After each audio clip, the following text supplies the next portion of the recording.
Foot overbridge बनाने की मांग को लेकर युवा वार्ड पार्षद करेंगे आमरण अनशन। घोर जन समस्या से जूझ रहे हैं आम लोग। नगर परिषद बरौनी क्षेत्र समेत नगर परिषद बीहट के अलावे कई ग्राम पंचायत के हजारों लाखों लोग कई दशकों से जटिल जन समस्या से जूझ रहे हैं और आस लगाए बैठे हैं कि उनकी यह जटिल समस्या कब दूर होगी। दिन महीने साल गुजरते चले गए, लेकिन उक्त जन समस्या को अब तक निदान नहीं किया गया, जिससे लोग काफ़ी आक्रोशित रहते हैं। जी हां, हम बात कर रहे हैं नगर परिषद बरौनी क्षेत्र अंतर्गत बरौनी जंक्शन से पश्चिम छोर स्थित रेलवे गुमटी संख्या 7B की। इस रास्ते से हर दिन 24 घंटे लोग पैदल, साइकिल, रिक्शा, ठेला, टमटम, मोटरसाइकिल, 4 व्हीलर समेत अन्य संसाधनों से आते जाते हैं। वहीं रेलवे का माल गोदाम भी है, जिसको लेकर माल ढोने वाली वाहन भी इसी रास्ते से आती जाती है।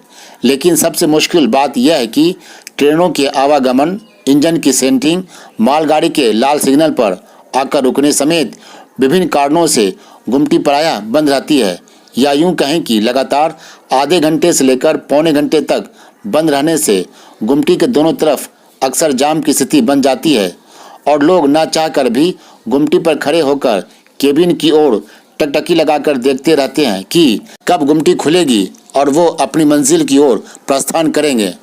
सबसे ज़्यादा परेशानी बीमार रोगियों को झेलनी पड़ती है। अगर कोई सीरियस पेशेंट बारों समेत अन्य जगहों से बरौनी जाते हैं और इस दौरान अगर गुमटी बंद हो तो उस वक्त बड़ी मुश्किलों का सामना करना पड़ता है। अगर कोई घटना घटित हो जाए तो स्थानीय पुलिस प्रशासन को इस पार से उस पार जाने में भी घोर कठिनाइयों का सामना करना पड़ता है। उक्त गुमटी पर फुट ओवरब्रिज बनाने को लेकर कई दफ़ा प्रयास किए गए, जिससे लोगों को उम्मीद जगी कि यहाँ पर फुट ओवरब्रिज का निर्माण होगा, लेकिन दिन महीने साल गुजरते चले गए। अब तक इस ओर कोई सार्थक कार्यस्थल पर नहीं हुआ है। इन्हीं सब जटिल जन समस्याओं को देखते हुए नगर परिषद बरौनी के वार्ड संख्या 24 के कर्मठ, जुझारू एवं युवा वार्ड पार्षद कुमार गौतम ने उक्त गुमटी पर फुट ओवरब्रिज बनाने की मांग को लेकर आगामी 16 अगस्त 2023 यानी बुधवार से गुमटी के पास आमरण अनशन की शुरुआत करेंगे। इसको लेकर उनके द्वारा तैयारियों को अंतिम रूप दिया जा रहा है। इस सिलसिले में कुमार गौतम से एक खास बातचीत हुई है, जिसे आप ज़रूर सुने। हमारे इस वीडियो को शुरू से लेकर अंत तक ज़रूर देखें कि उन्होंने क्या कहा है कि आमरण अनशन के लिए वो मजबूर हो गए हैं। अभी मैं जो नगर परिषद बरौनी है उनके वार्ड संख्या 24 के जो वार्ड पार्षद हैं कुमार गौतम जी, उनसे ख़ास बातचीत करेंगे। जो समस्या है उसे यूँ कह सकते हैं, जन समस्या जो हज़ारों लाखों लोगों की समस्या है, वो है गुमटी संख्या जो 7B है रेलवे का, जो बरौनी जंक्शन से पश्चिम छोर की ओर जानिब है। उस रास्ते से दर्जनों गांव अवस्थित है, जहां से सैकड़ों हजारों लोग पर डे रोज़ आना जाना होता है। पैदल हो, साइकिल से हो, रिक्शा से हो, या 2 व्हीलर हो, 4 व्हीलर हो। लेकिन उन तमाम लोगों को जो है इसे ओवरब्रिज नहीं रहने से काफ़ी परेशानी झेलनी पड़ रही है वर्षों से। कहा गया कि कई लोगों की वहाँ पे मौत भी हो चुकी है, क्योंकि जब कोई बीमार आदमी होता है जो गंभीर रूप से उन्हें डॉक्टर के यहाँ ले जाया जाता है तो उस वक्त गुमटी बंद रहती है और करीब आधा घंटा पौन घंटा लगातार गुमटी बंद रहने से मरीज डॉक्टर के यहाँ नहीं पहुँच पाते हैं। इस कारण उनकी मौत भी हुई है। और ये जो जन समस्या है, इस समस्या को लेकर जो स्थानीय वार्ड पार्षद हैं कुमार गौतम जी, आरओबी के निर्माण कार्य को लेकर आगामी 16 अगस्त से ये आमरण अनशन शुरू करने वाले हैं। जानते हैं कि पूरा मामला क्या समस्या है और क्या इनका योजना पूरा है। गौतम जी, आपका हमारे इस यूट्यूब चैनल पे स्वागत है। आपका शकील जी। हमें जानकारी मिली है कि आगामी 16 अगस्त से आप जो ये गुमटी संख्या 7B जो रेलवे का है, वहाँ पे आरओबी की निर्माण कार्य शुरू करने को लेकर आमरण अनशन शुरू करने वाले हैं। तो क्या लगता है कि ये वो जो आरओबी नहीं रहने से, गुमटी के बराबर बंद रहने से जो तमाम लोग उस पार हैं, इस पार जो रहने वाले लोग कितनी परेशानी झेलते हैं वो लोग, और क्या सोचा आपने कि जो समस्या के लिए कि जो आप आमरण अनशन करने वाले हैं, क्योंकि आप युवा हैं, कर्मठ हैं, तो फिर इस तरह की परिस्थिति क्या उत्पन्न हो गई है? देखिए शकील जी, मैं आपसे बताना चाहूँगा कि मैं थोड़ा आपके शब्दों में थोड़ा चेंज लाना पाऊँगा। ये जो आपका गुमती सेवन भी है, वो अब समस्या नहीं रही है। समस्या ऐसी होती है जिसका हल निकाला जाता है, जो दूर हो जाए। ये एक श्राप हो गया है। 20 साल से जो समस्या दूर नहीं हो पाई, उसको आप समस्या नहीं कह सकते हैं। समस्या मतलब जिसका समाधान हो, इसका तो कोई समाधान ही नहीं हो पा रहा है। और हमने सभी लोगों को देखा, हमने बदलती सरकारों को देखा, हमने हर पार्टी के सरकार को देखा, हर गठबंधन को देखा, मेल गठबंधन, फीमेल गठबंधन, क्या कहते हैं कि बेमेल गठबंधन, सारे गठबंधन को देखा, सभी सरकारों को देखा, तो किसी प्रकार की कोई समस्या नजर नहीं आई। हमको लग रहा है कि एक श्राप हो गया, और ये श्राप जो हमको दिया गया है, वो अब कलयुग में जिनको आप भगवान कह सकते हैं, नेता लोग को, चाहे सांसद हो, विधायक हो, वो लोग कलयुग का भगवान होते हैं, बस अलग अलग बटा हुआ है। तो ये सारे भगवान ने मिलके हम लोगों को श्राप दे रखा है कि बेटा तुम लोग को तो ऐसे ही मरना है, गुमती पे खड़े खड़े मर जाओ, घर में मर जाओ। जीवन में जो भगवान हमको 24 घंटा देते हैं, भूगोल जो हमको 24 घंटा दे रही है, हम लोग पढ़े थे बचपन में कि आपको एक दिन में 24 घंटा मिलता है, 8 घंटा सोना है, 8 घंटा पढ़ना है, 8 घंटा ये करना है, जो हम लोग को टीचर सिखाए। लेकिन गुमती के उस पार जितने भी लोग हैं, उनको मात्र 20 घंटा मिल रहा है, 18 घंटा मिल रहा है। 4 से 5 घंटा हर व्यक्ति का गुमती पे जा रहा है। वो कौन लौटाएगा हमें? अगर हमारी उम्र आप जोड़ लेते हैं, 30 साल का मैं हूँ, 30 साल का मैं हूँ, उसके हिसाब से 12 तिया 36, 360 हो गया आपका महीना। उसको गुना कीजिए 4 घंटा प्रतिदिन से, 120 घंटा आपका पर महीना आता है, और लगभग उस हिसाब से आपका हो गया 5 दिन। तो एक महीने का 5 दिन हमको कम मिल रहा है, जिससे ना हमारा आर्थिक प्रगति हो रहा है। अब देखिए कि 2 तरह की बातें हैं। एक तो मरीज उधर फंसा हुआ है, मरीज फंसा हुआ है, गुमती बंद है, हार्ट अटैक आया हुआ है, सांप काटा हुआ है, एक्सीडेंट हो गया है, ब्लीडिंग हो रहा है, बहुत तरह का प्रॉब्लम। प्रसव वाले का तो बात ही हटा दीजिए। ये तो सरकार का इतना, जो दुनिया का सबसे बड़ा जो दुख होता है ना सर, दुनिया का सबसे बड़ा दुख होता है, वो होता है प्रसव दुख, जो हमारी माँ, आपकी माँ। और वो सिस्टम ऐसा है कि इसमें हिंदू, मुस्लिम, सिख, ईसाई कुछ नहीं होता है, ये भगवान का दिया हुआ, और ये दुख सबसे बड़ा होता है।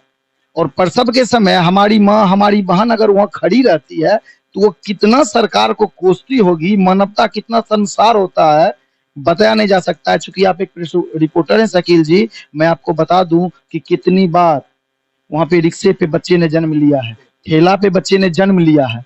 तो आप स्थिति मतलब कि बोलने लायक है ही नहीं।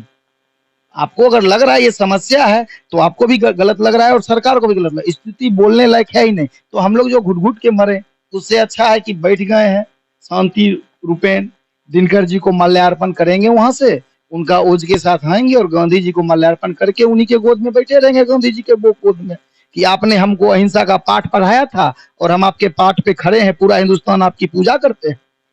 अहिंसा को तो हम लोग मानते हैं, गांधी जी को मानते हैं, तो हम भी गांधी जी को मान के वहां बैठेंगे। अब सरकार गांधी जी को कितना मानती है, ये तो गांधी जी देखेंगे, भारत का संविधान देखेगा कि सरकार गांधी जी का कितना। हम तो अहिंसात्मक रूप से आएंगे, और जब तक हमारी सांस चलेगी, हमारी मांग पूरी नहीं होगी, तो हम वहीं बैठे रहेंगे। मतलब मामला क्या लगता है कि रेलवे के पास ये मामला फंसा हुआ है, या केंद्र सरकार के पास ये मामला फंसा हुआ है, या फिर राज्य सरकार के पास? क्या लगता है, क्या आपको जानकारी संबंध मिली है, क्या हो सकता है?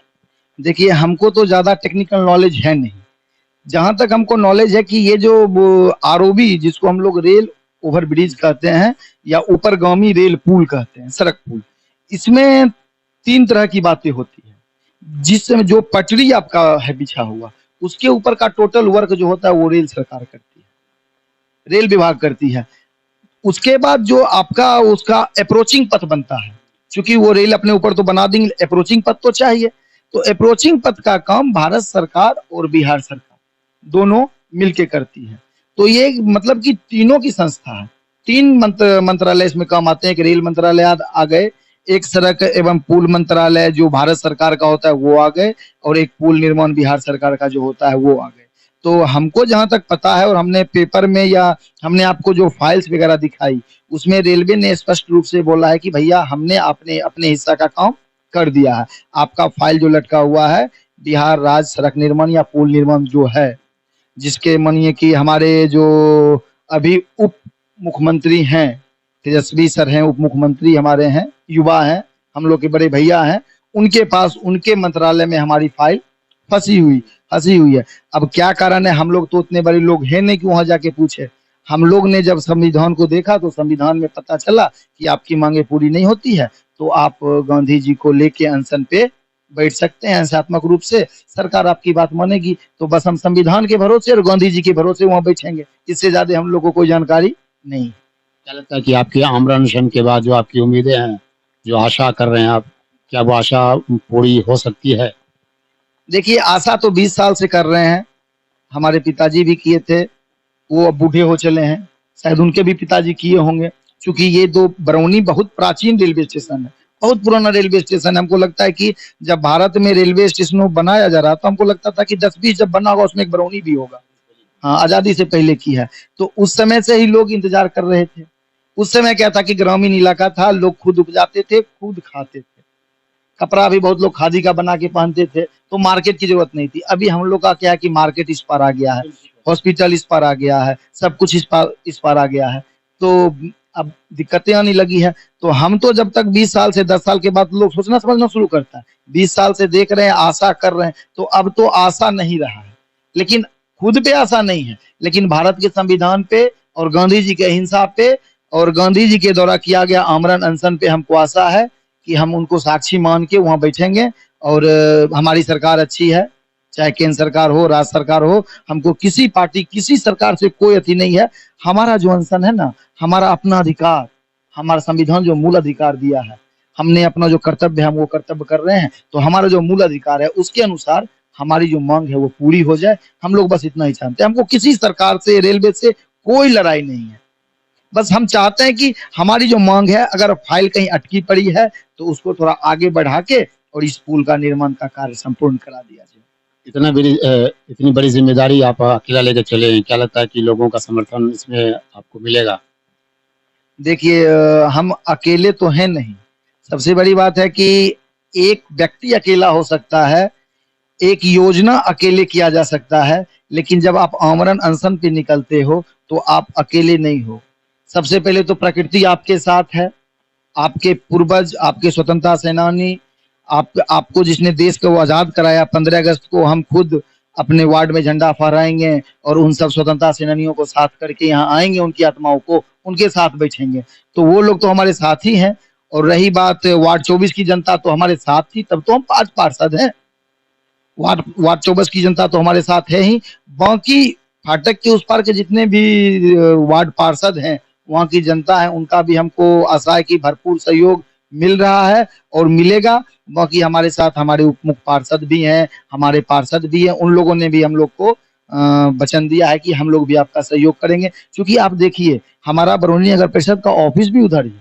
ये समस्या सिर्फ मेरी भी नहीं है, फाटक के इस पार के लोग भी हैं, वो भी गंगा स्नान के लिए जाते हैं। छठ जैसे महापर्व में पता चलता है कि गेट पे खड़े हैं, सूरज भगवान दिखाई दे दिए, उनको दिखते हुए अर्घ देना पड़ता है। ईद का समय होता है तो लोग बारों मिलने के लिए जाते हैं, चांद नहीं देख पाते हैं साथ में। तो बहुत तरह की समस्या है। ये समस्या किसी एक व्यक्ति की है ही नहीं, ये समस्या यहाँ की भौगोलिक स्थिति की है, ये समस्या यहाँ के आम जन की है, ये समस्या यहाँ के हॉस्पिटल की है। डॉक्टर हेमंत का घर उस साइड है, इमरजेंसी में अस्पताल में कोई पेशेंट आ जाते हैं, ठीक है, तो डॉक्टर हेमंत वहाँ फाटक पे बैठे हुए हैं, यहाँ हॉस्पिटल में पेशेंट सांस गिन रहा है।